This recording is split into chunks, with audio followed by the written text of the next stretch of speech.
तुम मुझे खून दो, मैं तुम्हें आजादी दूंगा।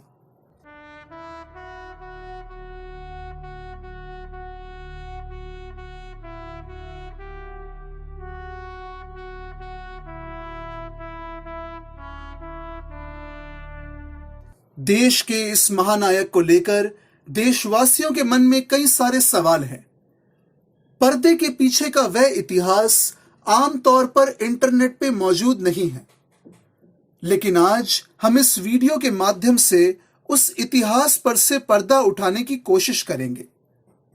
जैसे कि सुभाष चंद्र बोस कैसे देश के महानायक बने, क्या उनकी मौत प्लेन दुर्घटना में हुई भी थी या नहीं, कैसे भारत को आजादी सिर्फ बोस की वजह से मिली, क्यों अंग्रेज नेताजी से थर-थर कांपते थे, और क्यों जर्मनी से लेकर रूस और जापान जैसे देश नेताजी का सम्मान करते हैं, क्यों नेताजी देश के पहले प्रधानमंत्री नहीं बन पाए, क्या नेहरू के इशारे पर नेताजी को गायब किया गया, आखिर नेताजी के साथ क्या हुआ था, वह कहां गए।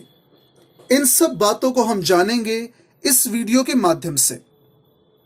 ब्रिटेन के प्रधानमंत्री एटली से पूछा गया कि भारत के स्वतंत्रता संग्राम में गांधी जी के आंदोलन का कितना योगदान था। इसका जवाब उन्होंने दिया, मिनिमम, यानी कि बहुत कम। सच कहे तो एटली का यह जवाब गलत भी नहीं था। दूसरे विश्व युद्ध के बाद ब्रिटेन में वह सामर्थ्य ही नहीं था कि वह भारत देश को गुलाम बनाकर रख सके, इसलिए उसने भारत को आजादी दे दी। इसके बाद एक एक करके बहुत सारे देशों को भी आजाद कर दिया गया। आश्चर्य की बात यह है कि भारत के अलावा बाकी आजाद हुए देशों में कहीं पर भी गांधी जी जैसा कोई नेता नहीं था। फिर ये देश आजाद कैसे हो गए? इनके पीछे क्या कारण था? ऐसा माना जाता है कि इन देशों को आजाद किया गया था। अब इसके लिए आप हिटलर को जिम्मेवार माने या महात्मा गांधी को, परंतु भारत की आजादी से पहले और भारत की आजादी के बाद ब्रिटिश हुकूमत को केवल एक शख्स से डर था। वह शख्स थे नेताजी सुभाष चंद्र बोस। ये खुद एटली ने कबूला था। 19वीं सदी का अंत होने को था। अंग्रेज पूर्ण हुकूमत का आनंद ले रहे थे। चारों ओर ना आजादी की कोई बात हो रही थी और ना ही इंकलाब के नारे गूंज रहे थे। इस माहौल में उड़ीसा के कटक में 23 जनवरी 1897 के रोज भारत के वीर सपूत का जन्म होता है। माता का नाम प्रभावती दत्त और पिता का नाम जानकी दास बोस था, और इस देशभक्त का नाम था सुभाष चंद्र बोस। बोस सच्चे देशभक्त थे। उन्होंने अपने मां बाप से भी ऊपर देश को समझा था और अपना सारा जीवन देश के लिए समर्पित कर दिया था। नेताजी ने सिविल सर्विसेज में टॉप किया और देश सेवा के लिए आईएएस की नौकरी को भी लात मार दी। देश सेवा के लिए उन्होंने खुद अपना मार्ग तैयार किया। बचपन से ही उनके अंदर रिवरियस एटीट्यूड था। वह जहां कहीं भी अंग्रेजों का अत्याचार देखते, उनको उन्हीं की भाषा में जवाब दे देते थे। गांधी जी और नेताजी में बस यही मूलभूत अंतर था। गांधी जी अहिंसा के बल पर आजादी मांग रहे थे और नेताजी को साम दाम दंड भेद किसी भी तरह से आजादी पानी थी। उन्हें सिर्फ रिजल्ट से मतलब था। इसलिए इस मामले में वह चाणक्य के जैसे थे। वह दुश्मन के दुश्मन को दोस्त समझते थे और इसी कारण उन्होंने जर्मनी और जापान से हाथ मिलाया। बोस को बस अपने देश की खुशहाली से मतलब था। कुछ समय बाद नेताजी राजनीति में सक्रिय होते हैं और पॉलिटिक्स में रहते हुए भी नेताजी देश हित में काम करते रहते हैं, और इसी कारण अंग्रेजों ने उन्हें 11 बार जेल में भेजा। नेताजी ने अंग्रेजों की नाक में दम करके रखा था। अंग्रेजों ने सोचा, अब यह लड़का हमसे तो संभलेगा नहीं, या तो इसे खत्म कर दो या फिर दबा दो। अंग्रेजों की इस मंशा को नेताजी भांप चुके थे, और इसलिए तो 1941 में 11वीं बार जेल से बाहर आते ही बोस अपने भाई की मदद से अफगानिस्तान के रास्ते रूस भाग जाते हैं। वहां नेताजी जोसेफ स्टालिन से जाकर मिलते हैं और कहते हैं, आप मेरे दुश्मन के दुश्मन हो, इसलिए आप मेरे दोस्त हो।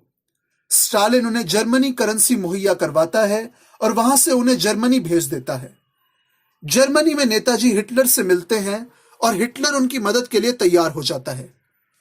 हिटलर उन्हें रिफ्यूजी देता है। देश से दूर विदेश में बैठकर नेताजी देश की आजादी के वास्ते लड़ने के लिए सेना बनाने के काम में जुट जाते हैं। अ प्रिजनर ऑफ वॉर यानी विश्व युद्ध में अंग्रेजी सेना के साथ शामिल होकर जो भारतीय सैनिक जर्मनी फौज से हार गए थे और जर्मनों ने उन्हें युद्ध बंदी बनाया था, उन भारतीय सैनिकों को जर्मनी से छुड़वाते हैं और उनको खुद की सेना में शामिल करते हैं। ऐसे ही नेताजी ने दुनिया भर में कैद भारतीय सैनिकों को छुड़वाया और अपनी सेना में शामिल किया। दूसरी ओर यहां भारत में उनके भाई के अलावा किसी को भी मालूम नहीं था कि आखिर नेताजी गए तो कहां गए। गांधी जी, नेहरू, कांग्रेस और देशवासियों के साथ अंग्रेज भी सदमे में थे कि नेताजी आखिर कहां चले गए। नेताजी सुभाष चंद्र बोस की सबसे बड़ी खासियत थी कि वे किसी की भी आंखों में धूल झोंक कर अंडरग्राउंड होने में बड़े माहिर थे। सबसे छुपते छुपाते उन्होंने गुप्त होते हुए भी एक शक्तिशाली फौज का निर्माण कर दिया। सुभाष चंद्र बोस ने अंग्रेजों से लड़ने के लिए बकायदा एक पूरी की पूरी फौज बना ली थी। इस फौज का नाम था आजाद हिंद फौज, इंडियन नेशनल आर्मी। इसे आईएनए भी कहते हैं। सरकारी आंकड़ों के अनुसार उनकी इस सेना में 55,000 सशस्त्र सैनिक थे। फौज के इस निर्माण के बाद अब समय था लोगों के सामने आने का। बर्लिन में नेताजी रेडियो स्टेशन के माध्यम से सबके सामने आकर बोलते हैं, मैं सुभाष चंद्र बोस हूं और जिंदा हूं। यह सुनकर देशवासियों की आंखों में हर्ष के आंसू आने लगे। देश में लोग दिवाली जैसा उत्सव मनाने लगे। अब टाइम था एक्शन लेने का, जो जर्मनी से संभव न था। इसके लिए नेताजी भारत की स्वतंत्रता के लिए ब्रिटेन के दुश्मन जापान से मदद मांगते हैं। उन्होंने जापान को रूस और जर्मनी से भी अच्छे से ट्रीट किया। जापानियों ने नेताजी को छोटे भाई की तरह समझा। तब जापान के तत्कालीन प्रधानमंत्री जनरल तोजो ने 16 जून 1943 के दिन अपनी संसद में भाषण दिया कि हम भारत की आजादी में हर तरह से मदद करेंगे।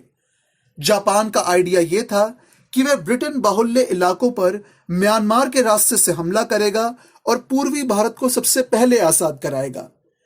नेताजी की आजाद हिंद फौज के साथ मिलकर जापानी सैनिक अंग्रेजों को खदेड़ने का काम करेंगे।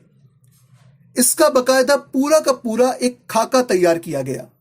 और इतना ही नहीं दोस्तों, नेताजी ने स्वतंत्र भारत के लिए एक रोड मैप भी तैयार कर रखा था, जिसमें मुख्यतः ये बातें शामिल थी कि स्वतंत्रता के बाद आजाद भारत में करेंसी कौन सी होगी, कानून व्यवस्था कैसी होगी, पुलिस कैसी होगी, नए भारत की आधारभूत संरचना कैसी होगी, गरीबों का उत्थान कैसे होगा। इसके साथ ही दोस्तों, देश के विकास से संबंधित सारी योजनाओं का रोड मैप उनके पास एकदम तैयार था। 1944 में ही नेताजी की सेना और जापानी सेना एक साथ मिलकर अंग्रेजों की खटिया खड़ी करने के लिए तैयार थी, लेकिन नसीब को शायद कुछ और ही मंजूर था। उस दरमियान बारिश का मौसम भी कहीं पहले शुरू हो गया था। इस कारण जापानी सैनिकों को कहीं ज्यादा देरी हुई और दूसरी तरफ जुलाई 1994 में दूसरे विश्व युद्ध में लड़ रहे जापानी सैनिकों को भारी क्षति पहुंची। इस कारण जापान ने फिलहाल के लिए ब्रिटिश फौज से भिड़ने का मन बदल लिया। नेताजी के लिए समय बहुत ही कठिन था। आजाद हिंद फौज के पास इतने सैनिक भी नहीं थे कि वे ब्रिटिश सेना का मुकाबला कर सके, और इस तरह यह प्लान चौपट हो गया। नेताजी बर्मा के रंगून में वापस चले गए। 24 अगस्त 1944 को उन्होंने रंगून रेडियो स्टेशन से घोषणा की कि इम्फाल सैन्य कार्रवाई विफल रही है। देशवासियों को लड़ाई जारी रखने के लिए, आजादी के लिए संघर्ष करने के लिए प्रेरित किया। भारतीय क्रांतिकारियों सहित पूरे देशवासियों के बीच नेताजी हीरो बन चुके थे। नेताजी के इस आह्वान से पहले ब्रिटिश इंडियन नेवी और बाद में ब्रिटिश इंडिया के सभी फोर्सेस ने अंग्रेजों के खिलाफ बगावत कर दी। उन्होंने कहा कि हम अंग्रेजों के लिए लड़ेंगे ही नहीं। फोर्सेस ने वॉकआउट किया सो किया और इंडियन नेवी ने अपने सभी जहाजों पर नेताजी की तस्वीर लगा दी। भारतीय सैनिकों के इस बगावती हुकूमत से अंग्रेजी हुकूमत डांवाडोल हो गई। सिविल वॉर की आशंका को देखते हुए ब्रिटिश हुकूमत ने जल्द ही भारत को आजाद करने का मन बना लिया। वर्ष 1945 में हिटलर ने आत्महत्या कर ली। अमेरिका ने जापान के ऊपर परमाणु हमला कर दिया। इस समय नेताजी सिंगापुर में थे। सिंगापुर से नेताजी बैंकॉक आए। यहीं पर आजाद हिंद फौज का मुख्यालय था। यहां से वह आईएनए के जहाज में बैठकर रवाना हुए और दोपहर में वियतनाम में उतरे। विमान में उनके साथ उनके कुछ साथी भी मौजूद थे। वहीं पर एक और प्लेन उतरा जिसमें जापानी सेना के एक कमांडर थे। नेताजी को कहा गया कि अब उन्हें आईएनए के प्लेन छोड़कर जापानी फाइटर जेट में बैठकर आगे का सफर तय करना है।